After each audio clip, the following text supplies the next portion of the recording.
reprendre la deuxième partie de notre tranche matinale, essentiellement réservée au décryptage des actualités sportives. On va continuer à parler de ces actualités sportives cette semaine parce que c'est le début de la phase de play-off de la Ligue nationale de football. J'ai dit que Guy Boukas a rendu public la liste de ses convoqués pour la prochaine Coupe d'Afrique de Nations. On va évoquer ces statu quo au niveau des élections, l'impuissance de cette commission électorale face aux exigences de nos amis de la CAF et nos amis du CONOR. D'où vient cette impuissance?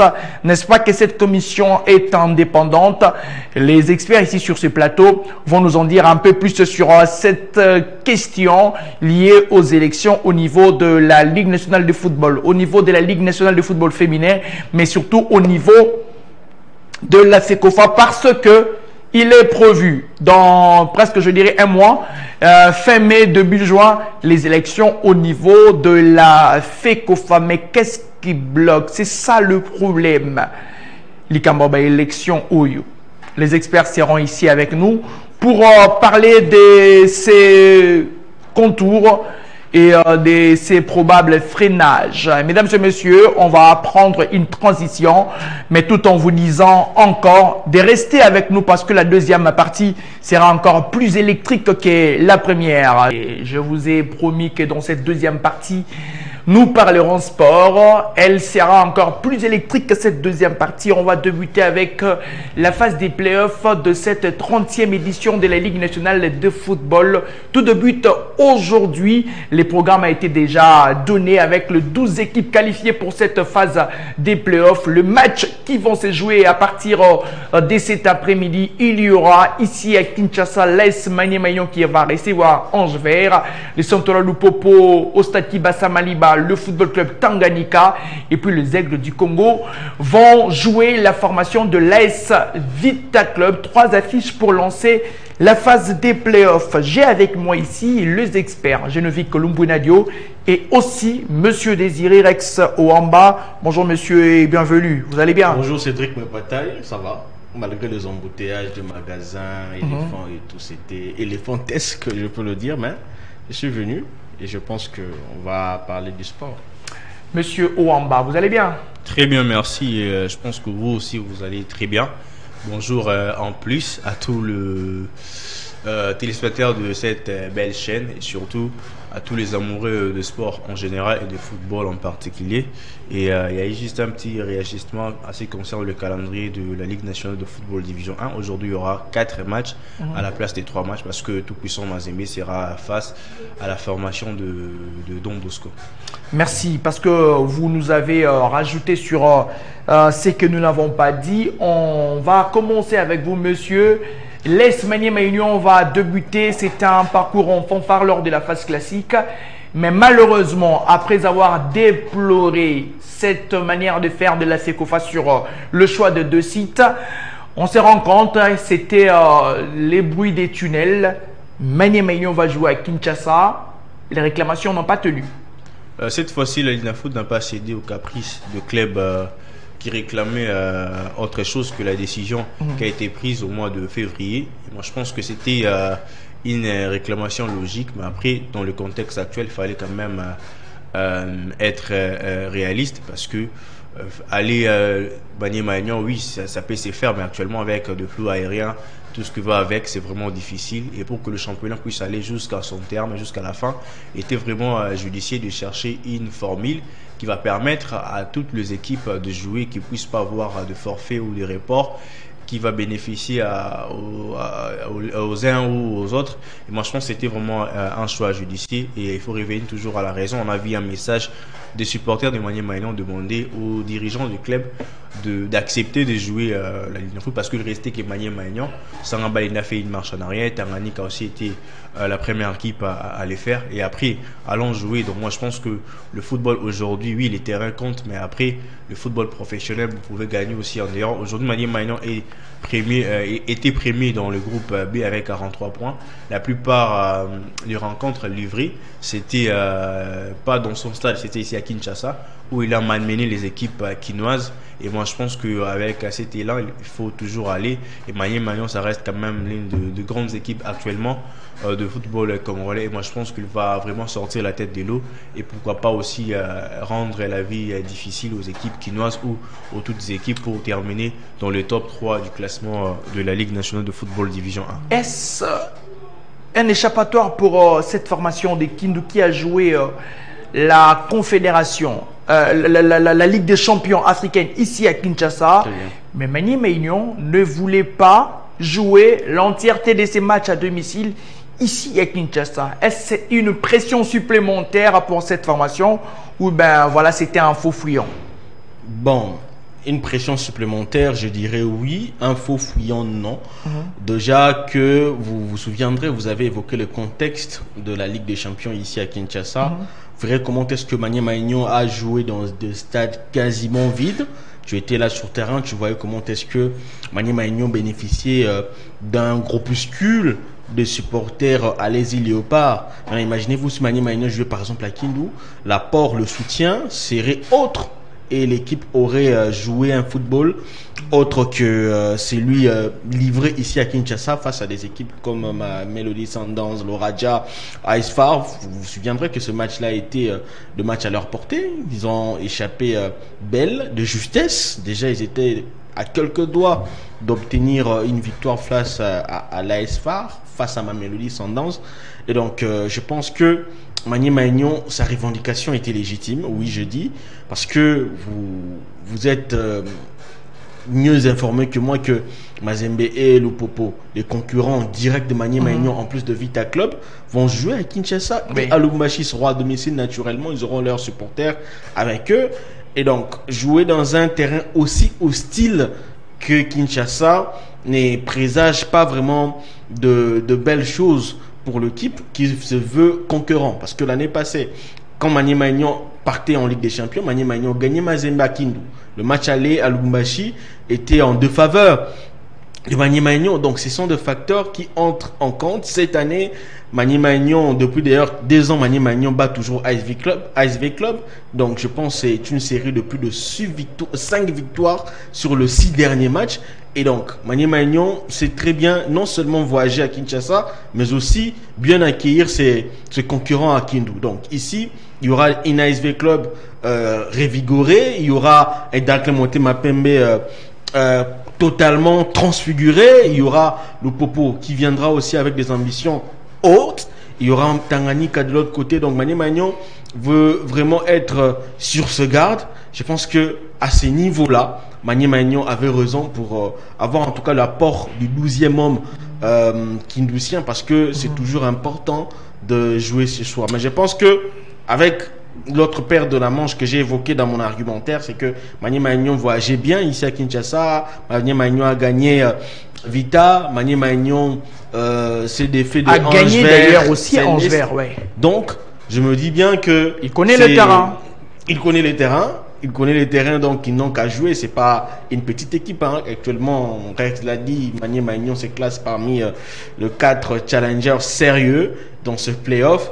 Et donc, Magné Magnon doit jouer. Donc, c'est plus une excuse. Déjà que il y a un facteur qui entre en jeu, c'est que les équipes, le club eux-mêmes, lorsque le contexte prévalait au mois de février avec ces histoires de stage, des reports, je pense que c'était un arrêt de plus de 1 mois, et donc il s'était décidé entre eux en concert avec le Conor et la Lina Foot de ne faire jouer que le match ici et à Lubumbashi. Donc, déjà que lorsque vous étiez partie prenante dans de telles résolutions, vos revendications ne sont plus vraiment légitimes dans le sens où vous êtes tombé d'accord. Je pense que Magné Magnon est pris aussi de ce côté-là dans son propre piège. Parce que si Magné Magnon n'était pas partie prenante dans ces résolutions, je pense que ces revendications légitimes soient-elles auraient de l'estime aux yeux de instances. Donc Magné Magnon doit jouer parce que le temps est imparti.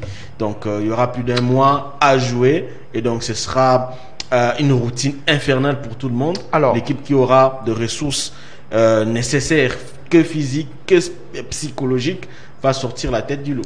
Merci beaucoup. Alors, on va évoquer ces différents matchs. Manier Maignan qui va jouer la formation de Ange Vert. Ange Vert qui a fait une très belle phase classique. Et cette formation qui sera, c'est vrai, de ces deux joueurs, notamment son avant-centre Tony Talassi qui est avec la sélection U20. Comment Manier Maignan et Katungulu aussi, comment Manier Maignan va-t-il jouer cette phase des playoffs avec l'envie d'aller chercher les sacres? Ange Vert, après son sursaut d'orgueil lors de la phase classique, voyez-vous cette formation aller titiller les grands? D'abord dans ces matchs. Ange Vert, je ne vois pas Ange Vert titiller les grands. Il va venir jouer les seconds rôles. On doit se le dire ici, on ne va pas se le cacher. Déjà que les derniers matchs livrés par Ange Vert contre New Jack, c'était, excusez-moi du terme, c'est n'importe quoi. C'était vraiment un match visiblement arrangé, plutôt arrangé. Mais ils ne sont pas là que seulement après avoir soi-disant évoqué ces petites aiguilles sur le talent. Non, c'est pas le petit aiguille, c'est un fait. Parce que quand vous voyez la victoire sur New Jack ne pressait pas. Mais ils ont gagné The Club. Ils ont gagné The Club, oui, on sait. Avant d'arriver à Ils ont gagné The Club, ils ont gagné des SMP, on sait. Mais le contexte dans le playoff ne s'y prête pas. Parce que on sait déjà les équipes qui vont jouer le premier rôle. Oui. Et on sait maintenant comment est-ce que ces équipes-là, qui viendront faire de la figuration, je le dis ici, vont se comporter. Il y aura de matchs arrangés. Donc, je pense que ici... Vous prédisez déjà des matchs arrangés encore une fois. Je le prédis pas. Ne soyez pas quand même un prophète de malheur sur ce que vous n'avez pas encore vu. Bon, ne pas être un prophète de malheur, c'est grave. Je me dis, je suis pragmatique simplement. C'est que déjà, déjà au début d'entrée, Ange Vert va, céder face à Maniema. Bon, céder, ce ne sera pas au vu au-dessus de tout le monde comme c'était le cas face à New Jack.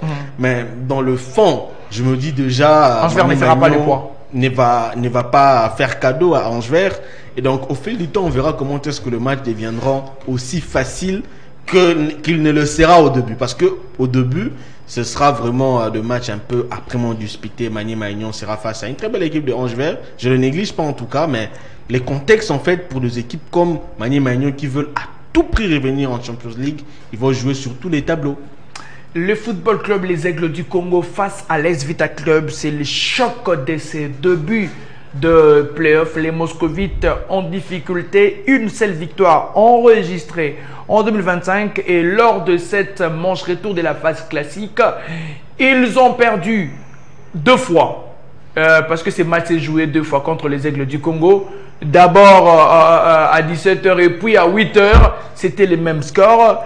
Les Aigles du Congo qui ambitionnent de faire mieux que la saison dernière. Aigles du Congo, Vita Club, qui pourrait dompter l'autre?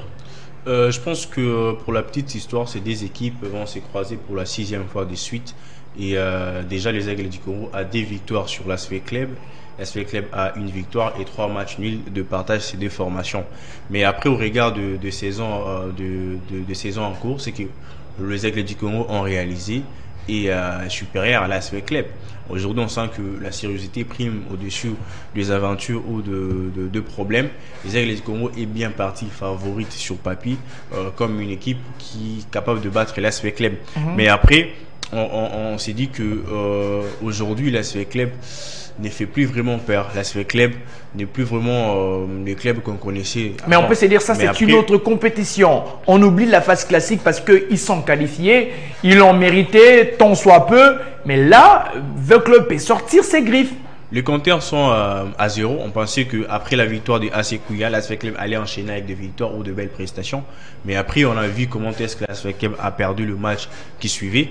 Et je pense que les Aigles du Congo a des joueurs, à une équipe capable de faire douter encore l'ASV Club cet après-midi. Malheureusement, il ne sera pas présent. Lui, c'est Matobo qui est en sélection nationale. C'est quand même un joueur important pour les Aigles du Congo. Il apporte la percussion, la vitesse. Il est aussi le milieu de terrain qui n'est pas là. Mais je pense, mais après, il y a quand même des joueurs comme Ligezo, il y a des joueurs comme Mbouyi, comme Linda Mtangué. Ils sont là, les Stras Makosi. Voilà, Elton Kaembe, les capitaines qui sont là. Paul Massey. Il y a Paul Massey, le nouveau joueur aussi qui sont capables aussi de créer la Kachala. Je pense que les Aigles du Congo ont quand même l'effectif qui a la capacité de battre l'Aspect Club. C'est quand même un nouveau rival de l'Aspect Club à la ville de Kinshasa. Non, donc voilà, c'est quand même un nouveau rival pour l'Aspect Club parce qu'on regarde les statistiques. Les Aigles du Congo, une équipe née il y a bientôt, qui a 2 victoires sur l'Aspect Club sur 6 confrontations. L'Aspect Club a qu'une telle petite victoire. Ça prouve à surveillance que cette équipe a de l'ascendance sur l'Aspect Club. Et je pense que on va voir ce que ça va donner, mais je doute fort de la victoire de l'Aspect Club dans cette première journée face aux Aigles du Congo. Les réalités seront tout autres certainement sur terrain. Monsieur, on va, avant que nous puissions, parce que on va rester sur l'SV Club de Kinshasa, avant que nous puissions évoquer l'ensemble de cette phase des playoffs, certainement les cotes sur ce qui pourrait être les vainqueurs de cette nouvelle édition qui va succéder à la formation du TP Mazembe. Cette formation des Vita Club, et c'est vrai de son président Amadou Diaby qui a démissionné. C'était vendredi dernier, il a jeté l'éponge. Voyez-vous cette équipe mieux vivre sans Amadou Diaby? C'est lui qui détenait la vision, c'est lui qui avait presque tout, et surtout il y a un précédent, on ne va pas se le cacher. C'était lors de la phase des playoffs que Bestine Kazadi avait quitté cette formation, et ici au début de la phase des playoffs, Amadou Diaby quitte. Cette équipe n'est-elle pas déstabilisée, même si Mapamboli va prendre le commandement? Bon, on reste positif. On pense que Mapamboli va apporter certainement la Vita Club parce que ils ont passé une période très difficile avec Amadou Diaby. C'est même pas une question d'Amadou Diaby. Depuis le départ de Gabriel Amissi dit Tango Fort, l'Aspect Club passe des moments très difficiles. Bestine Neveni, de problèmes. Aujourd'hui, on avait Amadou Diaby, de problèmes avec ses contrats avec les Turcs. Sur tout ce qu'ils ont évoqué lors de la signature de ces contrats entre les Turcs, aucun projet a été respecté ou réalisé. Ça prouve à suffisance que de part et d'autre, Amadou Diaby n'a pas vraiment correctement assumer ou réaliser les promesses qu'il a données au Véclubien. Quoi est le plus normal pour eux de pouvoir chercher son départ. Mais après, ce qui me fait un peu mal, c'est que on n'arrive pas à être patient sur des projets en long terme. C'est ça le problème. On veut des résultats tout de suite. On comprend les grandes équipes, ce sont des équipes avec beaucoup d'exigences. Lorsqu'il y a un président, on veut avoir les résultats du coup. Mais si on veut avoir les résultats, on doit avoir une bonne préparation. On doit faire asseoir les choses pour que les choses puissent marcher très bien.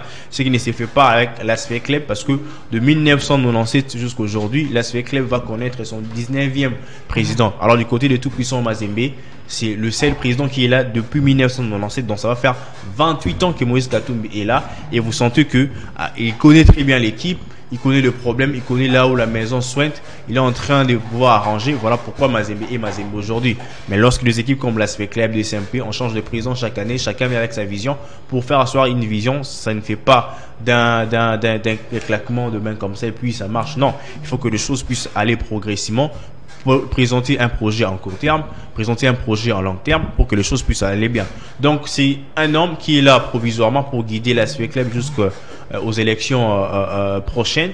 Mais après, si réellement ils voulaient le départ d'Amadou Diaby, c'est parce que ils ont quand même des formules ou des solutions qu'ils peuvent proposer à l'Aspect Club de pouvoir s'en sortir dans cette période de phase décisive de play-off, parce que le club veut retourner en Afrique. C'est quand même les objectifs légitimes pour ces grands clubs de la RDC. Mais après, il faut le faire avec manière, il faut le faire de la plus belle manière pour voir l'Aspect Club retourner en Afrique, pas passer par le chemin de la Coupe du Congo qui est un chemin déjà bien tracé, favorisant les clubs qui n'ont pas reçu à la Lina Foot. Attention. La formation moscovite va être dirigée par un intérimaire qui était presque absent sous la gestion de Amadou Diaby.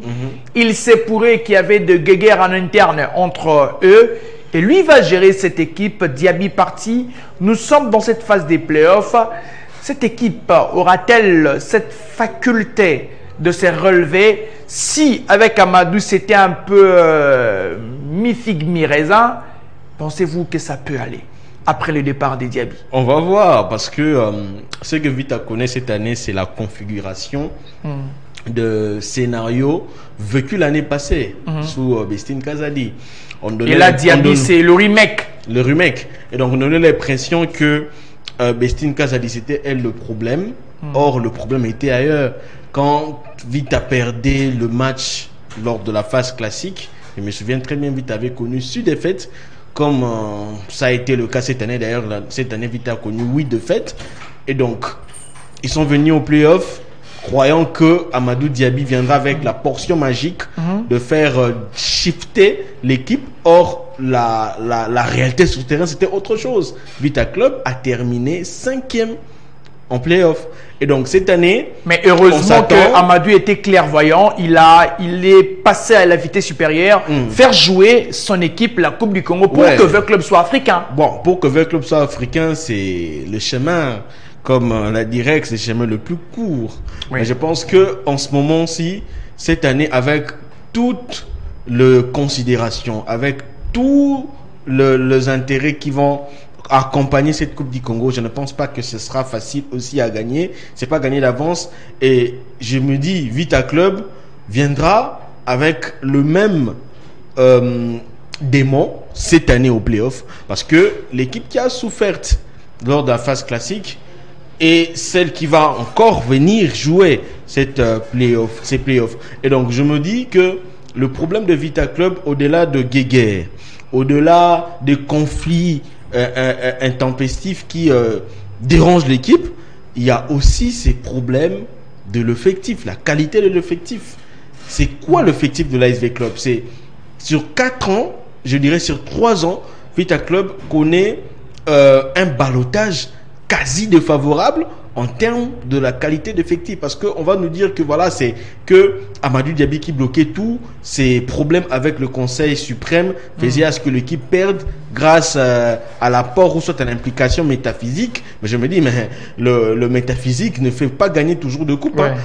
L'année passée, on disait la même chose et Vita est venu et a broyé du noir au playoff. Et donc ici, on doit maintenant se questionner de la formule que va apporter le coach Fleury, qui est resté avec ses joueurs. Ça carbure pas trop. Il y a le départ qui venait d'être signalé, je pense. Il y a le Tanzanien qui était venu, je pense, et parti rapidement. Et donc, qu'est-ce que Vita va proposer sur le terrain? Vita, c'est une équipe qui souffre beaucoup, surtout lorsqu'elle est mise à l'épreuve, avec des équipes qui savent très bien exploiter des ballons de l'intérieur du jeu. Et donc, aujourd'hui, au play-off, ils vont être face à les aigles très bien structurés dans ces animations. Et donc, il y aura Mazembe qui viendra, il y aura Tanganyika qui viendra, il y aura Sarabalende qui viendra. Et donc, Vita doit se dire que la période transitoire qui sera menée, qui sera conduite par Fleury Mapamboli doit déboucher finalement à un comité qui va pas faire totalement l'unanimité, mais un comité qui aura le main libre, qui va mettre un entraîneur, un technicien qui constituera une équipe capable à rivaliser. Parce que chaque année, Vita tourne l'effectif et les entraîneurs qui viennent après ne prennent pas du temps. Remarquez avec moi, Adeslam Ouadou est venu entre janvier et juin, plutôt entre janvier et septembre, il est parti. Youssouf Adabo est venu, il n'a fait que 6 mois, il est parti. Le coach Fleury est là. Et donc, ils ont même d'ailleurs connu les passages à vide de l'entraîneur Raoul Chungu. Donc, il y a aussi cette instabilité sur le banc de touche, un facteur non négligeable qui fait en sorte que l'ASV Club connaisse ce qu'il est en train de connaître. Merci, monsieur. En quelques secondes, avant que nous puissions changer les thématiques, parler de U20, voyez-vous qui avoir les armes nécessaires pour remporter cette nouvelle édition de la Ligue Foot? Bon, je peux le dire le top 3, mais bon, on sait que réaliser le top 3. Le top 3 pour moi, c'est Mazembe, Maniema Aignan et peut-être un outsider, pourquoi pas les Aigles du Congo. Maniema Aignan, Mazembe, outsider, Lupopomi dans les oubliettes, on accepte, c'est pas un problème. Prédisez le top 3. Moi, en tout africain, en tout cas. Les top 3 africains, c'est un exercice difficile, mais je veux m'essayer. Au-delà des champions, le top 3, ouais. Ok. Oui. Je pense que Desampé a sa place. Dans les top 3. Je dis ça, oui, parce que c'est une équipe qui me bluffe, en tout cas depuis un bon moment. Une équipe qui physiquement est à point. Une équipe qui, voilà, avec des individualités fortes telles que des Manzouk, Diankana. Et donc, avec Gantuno, un entraîneur très expérimenté, je pense que cette équipe va jouer le trouble fait et pourra rivaliser nécessairement dans ce trio. Et je me dis aussi, le Popo, oui, voilà, le Popo est nonchalant parce que le Popo, à chaque fois que l'adversité devient grande, baisse les gardes. Et donc, je me dis, si le Popo n'estirpe pas ses démons, le Popo risquerait de quitter les top 3. Donc, je ne vois pas vraiment le Popo être là. Manier Maignan si, Mazembe si. Merci beaucoup, messieurs. On va évoquer les U20, le part U20 de la République démocratique du Congo. Guy Bukasa a publié sa liste de 24 joueurs qui vont prendre part à la nouvelle CAN U20 qui va se dérouler du côté de l'Égypte. C'était d'abord un stage du côté de la Turquie, de la Tunisie, et puis il y a eu quelques entraînements, matchs de fixation. On va voir la liste des convoqués, le 24 joueurs convoqués par Guy Bukasa pour cette prochaine Coupe d'Afrique des Nations.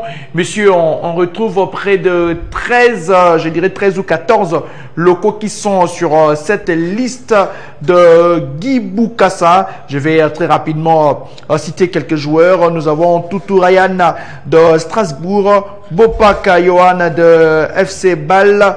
Nous avons Ochudi Ike de Don Bosco, défenseur, Palato de Sochaux, Saloumou de Dauphin Noir, Idumbo Eugène de Aigles du Congo, Daniel Tilanda de Union Saint-Gilloise, Kalonji, Dieu de Céleste, Mukandila de Les Anges, Efouel et Frédéric Toulouse, Sokolandrise, Aigle du Congo, Lukombe Dieu, Vite Club, Katungulu Ange Vert, Aoka Normand, Makonda Mechelin, KV Mechelin de Belgique, de la Belgique, Makoko Vita, Bayanginissa Honoré, Sochaux, Mubundu Messi, Amiens, Matobo côté attaquant, Aigle du Congo, Talassi, Ange Vert, Ntanda Samuel Sampdoria, Chimanga Meshak Don Bosco, Lufunu Isaac, Bongeli, Faverdi.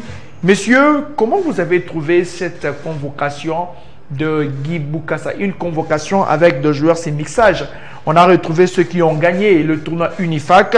On a retrouvé aussi quelques noms qui vont faire leur première au sein de cette sélection.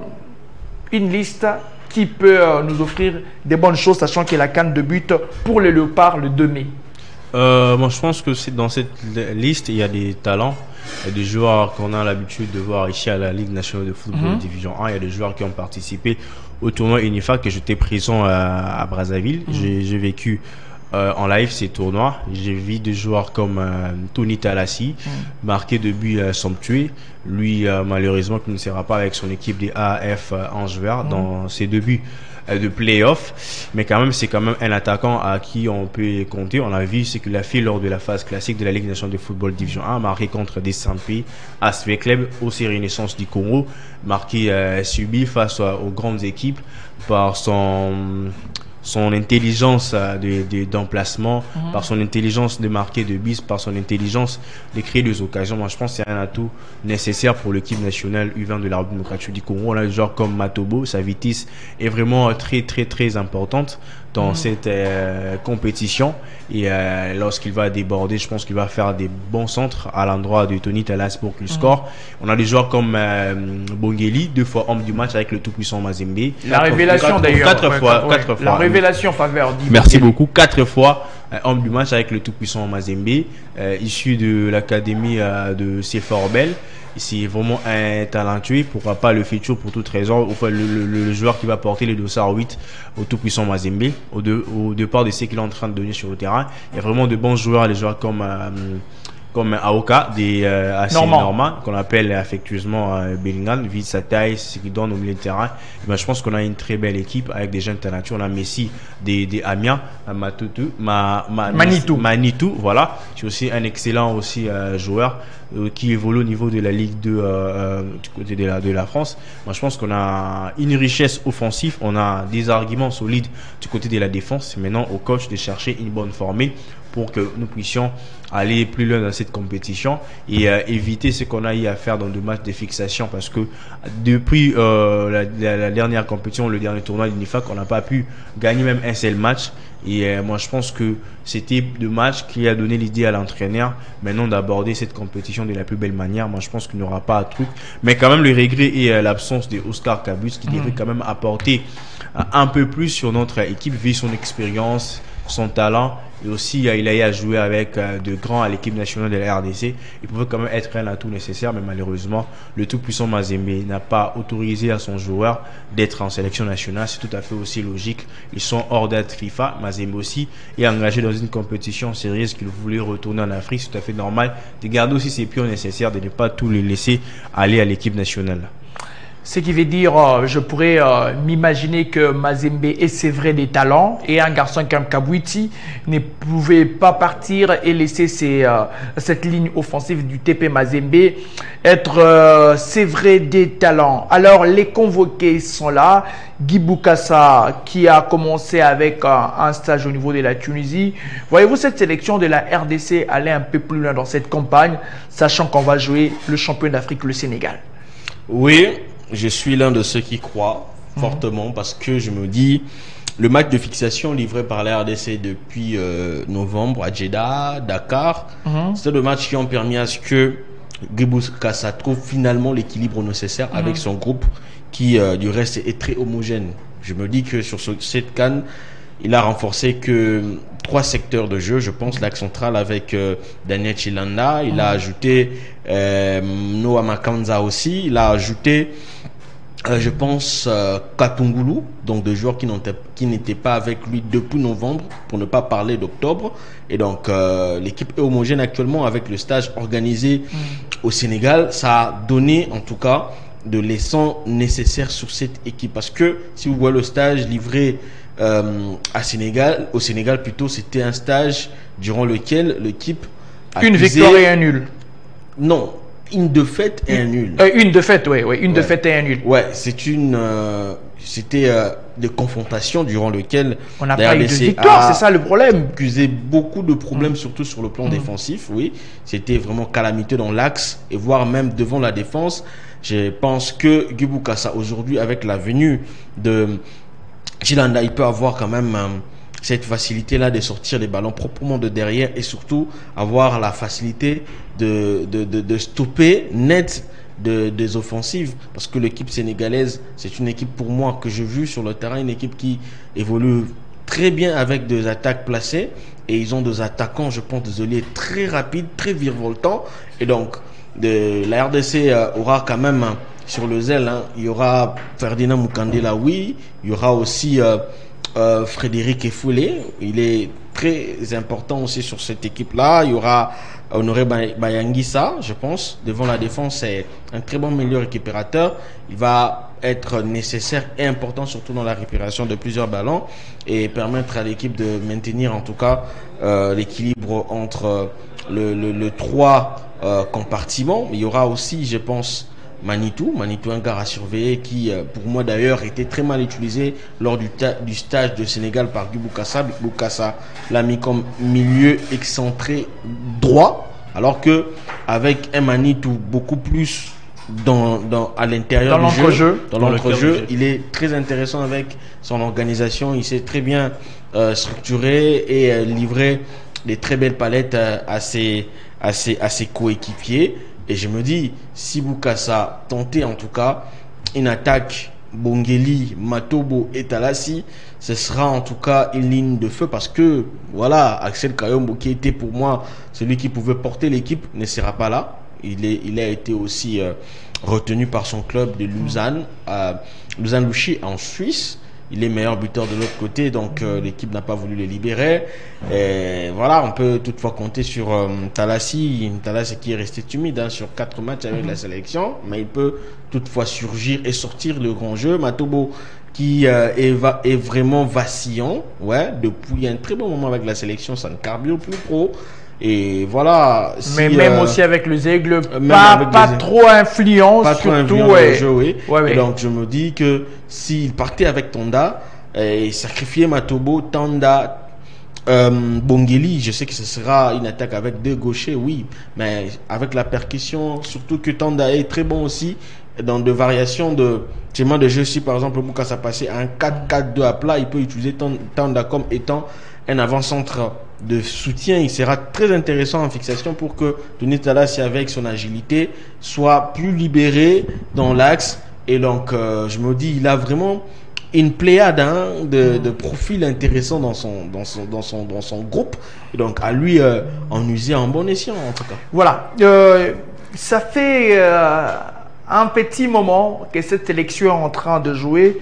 Et les managers des sélections nationales, les sélectionneurs managers, dans sa casquette de manager, je l'appelle dans sa casquette de manager. Il était avec le Léopard A', avec un tout petit peu sa vision sur les dames et consorts. Mais avec le U20, Sébastien Desabre est aux abonnés absents. Doit-il venir ou laisser Guy Boukassa? Ne doit-il pas venir aussi apporter son expertise au sein de cette sélection U20 où ben voilà, il doit laisser la main libre à Guy Boukassa de ne pas avoir la pression? L'expertise de Sébastien Desabre n'est-elle pas demandée, désirée aussi, comme d'autres ont voulu de son expertise? Je pense qu'il peut toujours apporter son expertise. Ou ça sera de l'ingérence? En étant présent ou loin de l'équipe nationale. Mais après, ce n'est pas lui l'entraîneur principal de cette équipe. Moi, je pense qu'il était présent lors du tournoi qualificatif de l'INFAC avec l'équipe nationale à Brazzaville.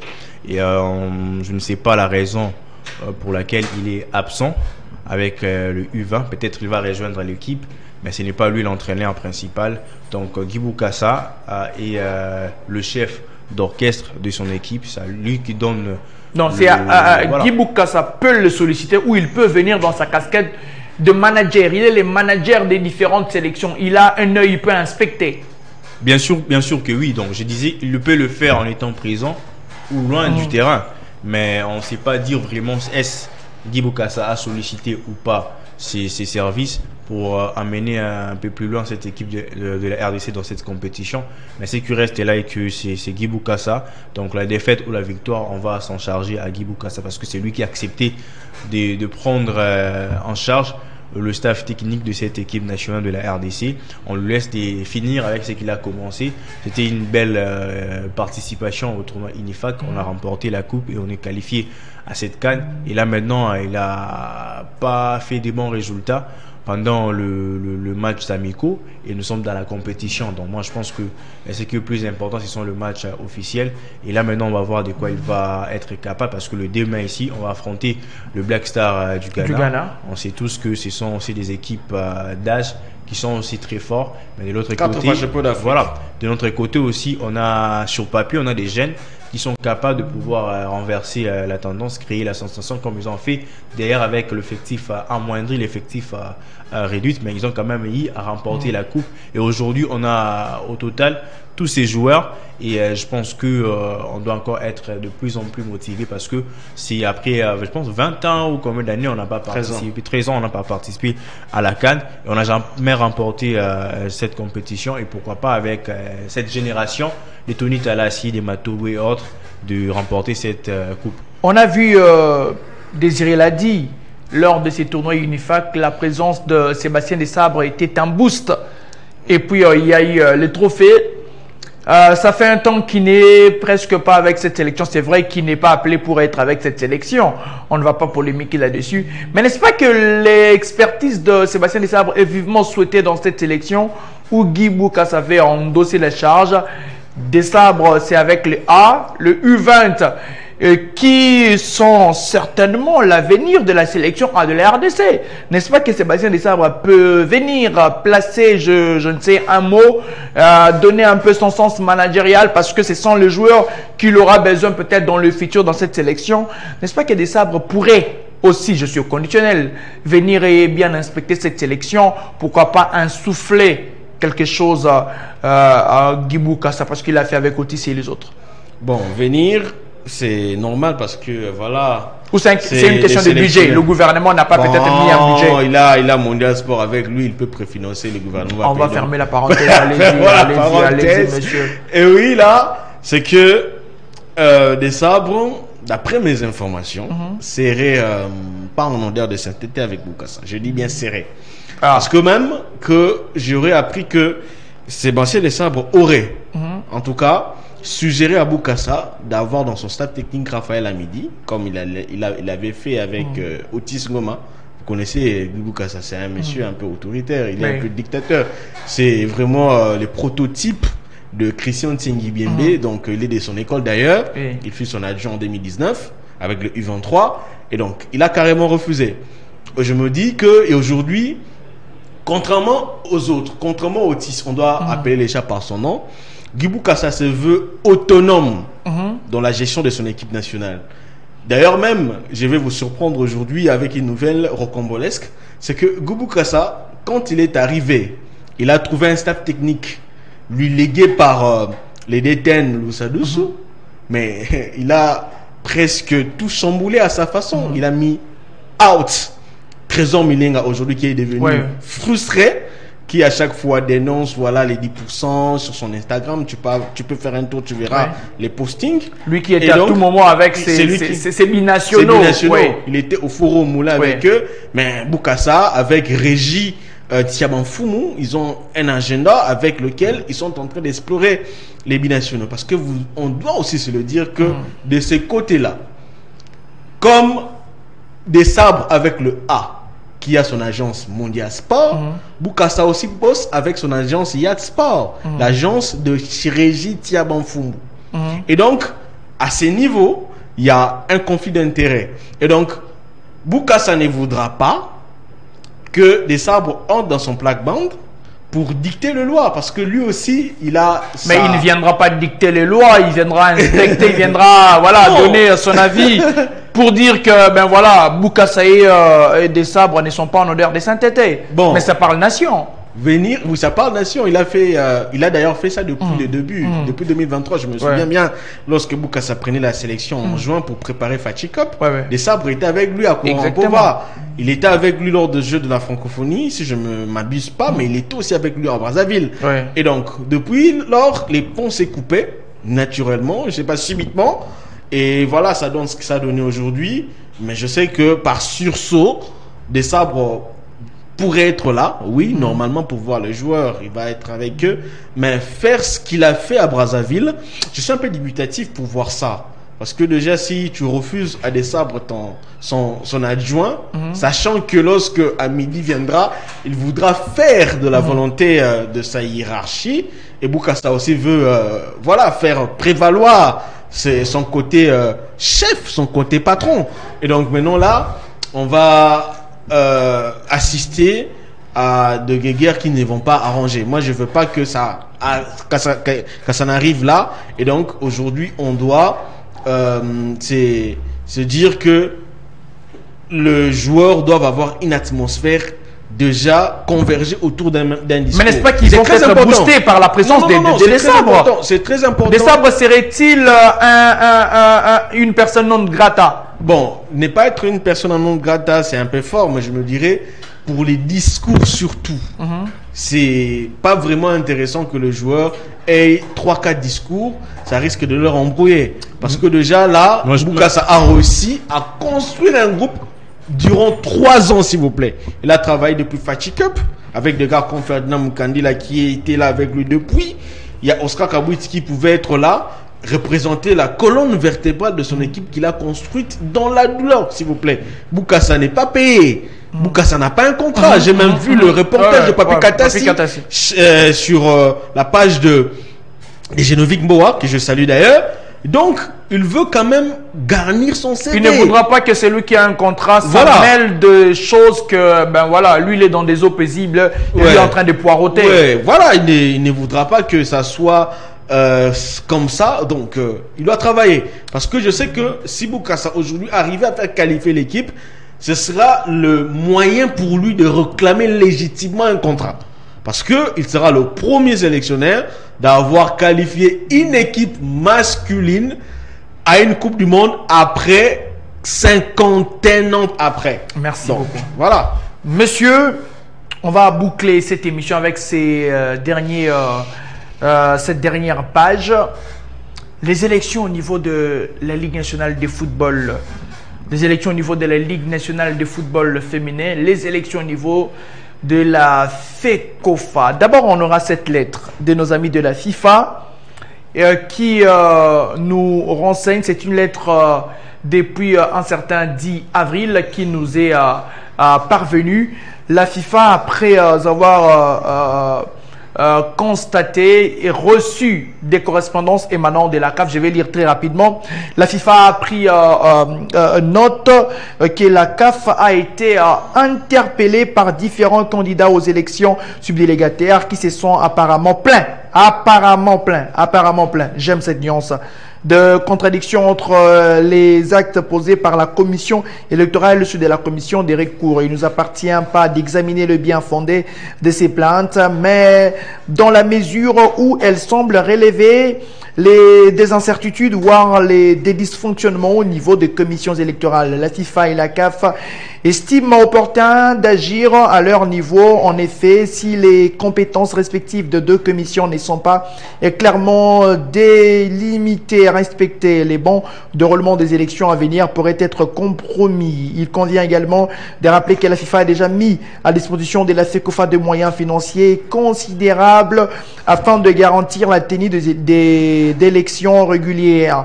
Dans les contextes, la FIFA et la CAF se doivent d'apporter leur contribution pour prévenir d'éventuelles irrégularités dans ces processus. Dans cet esprit, la FIFA et la CAF ont décidé d'offrir un soutien juridique indépendant au comité de normalisation en désignant un panel d'experts juristes chargés de veiller à ce que l'activité électorale soit conforme au texte statutaire électoral de la FECOFA et assurer la poursuite régulière et coordonnée du processus en cours. Dans la prochaine page, on a cité le nom de ces experts-là et qu'on sort Monsieur Désiré Rex Owamba.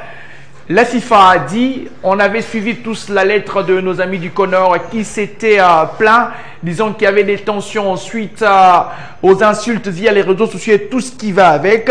On n'a pas pu avoir un communiqué émanant de la commission électorale suspendant le processus électoral. On nous balance la FIFA une correspondance pour dire qu'il y a un panel qui vient au niveau du Conor, qui va statuer. Il y a eu de plaintes consorts. Finalement, jusqu'à preuve du contraire, on constate qu'on est en train d'aller vers ce qui a été l'année dernière. Donald Lioké et sa commission, la FIFA avait mis fin à leur mandat. Il n'y avait pas eu des élections. N'est-ce pas que ça sent pas bien? Et il y a eu une fragilité de la commission électorale composée des avocats, certes, mais là, c'est un silence des morts. C'est une honte lorsqu'on vous envoie toujours des surveillants. Cela prouve à suffisance qu'on ne vous fait pas totalement confiance. Et je me rappelle qu'il y a un moment où la FIFA avait même envoyé des experts pour gérer notre finance de la FECOFA. Après, il y a ces comités de normalisation. Finance gérée par Sambi, il faudrait le dire. Voilà. Et puis, voilà. Donc, je parle. C'était déjà une normalisation masquée. Voilà. Parce qu'il s'agissait de l'argent. Il s'agissait de l'argent. Et tout ça parce que la FIFA ne fait pas confiance, parce qu'on n'est pas sérieux dans ce que nous sommes en train de faire. Et aujourd'hui, les élections devaient avoir lieu depuis très longtemps. Depuis les 17, 18, 19 et consorts. Et aujourd'hui, nous sommes le 23. Il n'y a pas toujours les élections. Est-ce que par des critiques, des insultes sur les réseaux sociaux, on peut compromettre les élections? Non, moi je pense que c'est ce que je peux dire là, c'est que le Congolais, on aime trop le pouvoir, on aime trop être éternisé dans le pouvoir dirigé pour les intérêts personnels. Voilà pourquoi on n'arrive pas à mettre en place des mécanismes afin que nous puissions avoir des élections, élire le nouveau animateur de notre sport, des dirigeants qui vont diriger la FECOFA. Donc là, ce sont juste de manœuvres dilatoires, de manœuvres bien orchestrées pour que les élections ne puissent pas avoir lieu cette année, afin que le comité en place reste en place, nous diriger. Alors que c'était un comité mis là provisoirement pour guider aux élections. C'était pour 6 mois, je pense, mais aujourd'hui c'est plus des 6 mois. Donc ils sont toujours là. Moi je pense qu'à un moment on doit être sérieux. Nous envoyer toujours les gens comme ça, c'est ternir aussi l'image de la fédération congolaise de football association, parce qu'on s'est dit à tout moment on envoie les gens là-bas parce qu'il n'y a pas de sérieux, on envoie la FIFA là-bas parce qu'il n'y a pas de sérieux, on envoie CAF là-bas parce qu'il n'y a pas du sérieux. Et là maintenant on est je sais pas moi quoi, on donne des raisons que moi j'estime que ça ne tient même pas debout. Apparemment les candidats se sont plaints, c'est ça la lettre de la FIFA, apparemment. Comment les candidats ne vont pas se plaindre si les choses ne sont pas bien organisées?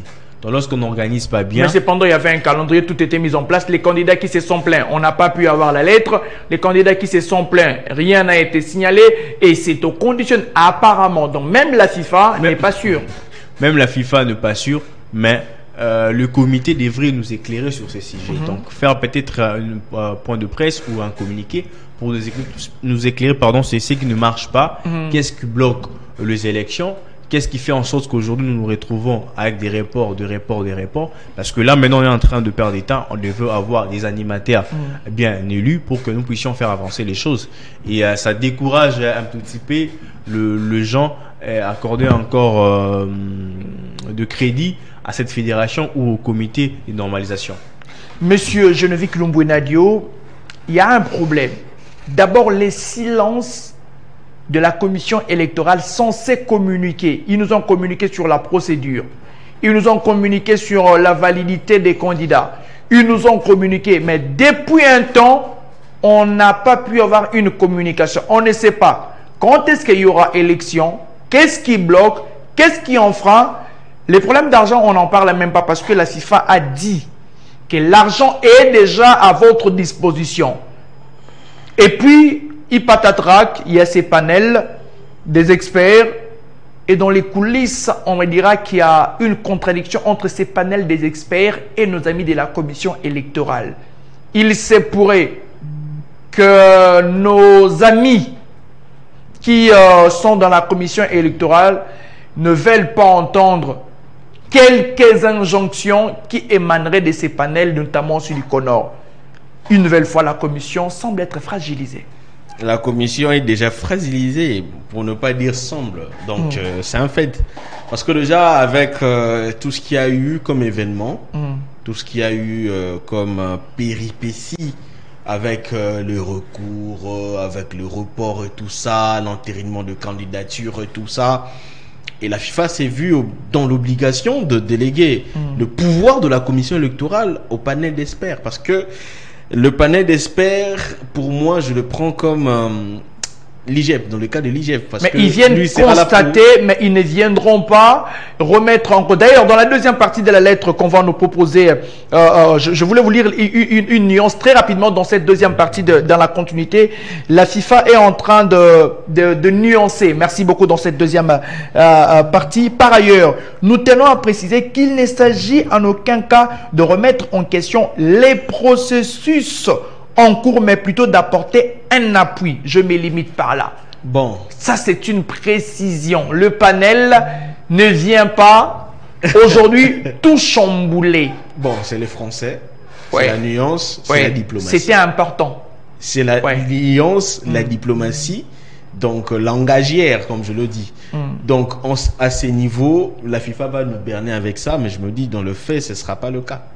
Le panel d'experts est venu pour, booster la commission électorale, les coincer, pour que le chose s'efface de la meilleure de manière. Je pourrais dire même que les décisions fortes, d'ailleurs même, j'apprendrai que ce sera le panel d'experts qui va revisiter les dossiers de candidature qui ont été atténués, plutôt entérinés par la commission électorale. Ça veut dire quoi, Cédric? Non, ça c'est des ingérences. Ça, c'est des ingérences. Tu viens pour apporter de l'expertise, mais ce sera toi qui viendras après. Mais ils sont là que pour superviser, parce qu'ils ont supervisé cette élection de la commission électorale et de la commission des recours. Ce sont ces mêmes experts qui étaient là. Et ils ne font que ce travail-là. Mais limite, il se pourrait qu'il y ait des agendas cachés. Bon, il se pourrait qu'il y ait des agendas cachés. Je reste en tout cas conditionnel. Permettez-moi de rester conditionnel. Oui. C'est pour te protéger, bien sûr, je te comprends. Moi, je me dis bien que c'est un jeu un peu enfantin que la FIFA veut nous livrer, en fait. Parce que je me dis, en ce moment-ci, si vous emmenez le panel d'experts, lequel panel qui était là pour diriger, pour suivre de près les élections de commissions électorales et de recours, à ce niveau-ci, je me dis, qu'est-ce que vous voulez en fait? Donc, la FIFA, je me dis, a son planning, a son cahier de charge et à sa feuille de route. Et lequel feuille de route, lequel canevas qui va conduire les choses de manière à ce que nous assistons encore aux deux convenus que nous venons de vivre récemment avec les arrestations de part et d'autre. Ouais. Je me dis, ici, la nécessité pour moi aurait été d'aller sur ce même sens de la marge avec la commission électorale, parce que la commission a entériné toutes les candidatures et certaines même, là je veux parler de l'INAF, côté l'INAFOOT, certaines candidatures ont été recalées, côté l'INAFJ aussi, la candidature de Loa, et donc il devait continuer à travailler, parce que si maintenant il advenait que le panel d'experts venait à remettre ou soit à entériner des candidatures recalées par la commission électorale et la commission de recours, on va maintenant aussi créer, je me dirais, à la corruption manifeste. Parce que les commissions aujourd'hui sont reprochées d'être corrompues. Maintenant, si ces mêmes panels d'experts venaient à est-ce que, bon, comme vous voulez, je veux un peu te prendre au mot, tu veux dire que leurs prérogatives sont limitées. Exactement. Dans ce sens-là, il laisse l'indépendance à cette commission de prendre les décisions qu'il faut, à moins que la FIFA ne puisse, ne puisse être au-dessus de tout le monde. Mais si aujourd'hui, dans ce sens-là, le panel poussait, parce que vous annuler, savez, par exemple, s'il arrivait que la commission sortait une lettre d'annuler toute la procédure.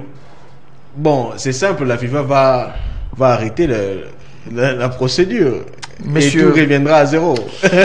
Ça craint, mais surtout les silences de cette commission électorale. Ça ne communique pas. On est comme dans un... Mais ils ont été mis sous normalisation eux aussi.